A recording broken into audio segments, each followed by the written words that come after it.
আজ 5 জুন বিশ্ব প্রকৃতি দিবস। পুরো বিশ্বব্যাপী মানুষের মধ্যে প্রকৃতির প্রতি চেতনা, প্রকৃতির প্রতি ভালোবাসা, প্রকৃতির প্রতি সচেতনতা ছড়াতে মানুষের মাঝে আজকের দিনে বিশ্ব প্রকৃতি দিবস পালন করা হয়।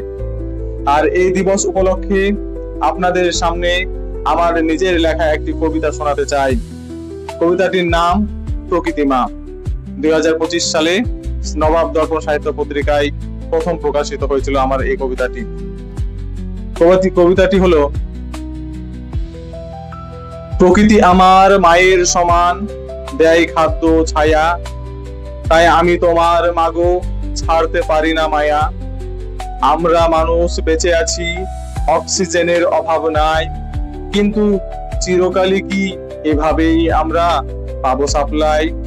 হাজার হাজার গাছ ওহে ভাই, পড়ছে যে কত কাটা, কারো কি আছে মনে এই প্রকৃতি মায়ের কথা? সব ধরনের গাছ প্রয়োজন আমাদের পরিবেশে, গাছ থাকলে আমরা তবে বাঁচবো হেসে হেসে।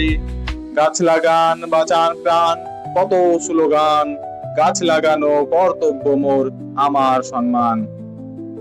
এই কবিতাটি আপনাদের কেমন লেগেছে অবশ্যই কমেন্ট করে জানাবেন, এবং এই প্রকৃতির প্রেম, প্রকৃতির প্রতি ভালোবাসা, প্রকৃতির সম্বন্ধে, গাছ সম্পর্কে মানুষের প্রতি সচেতনতা ছড়াতে অবশ্যই ভিডিওটি সবার মাঝে ছড়িয়ে দেবেন।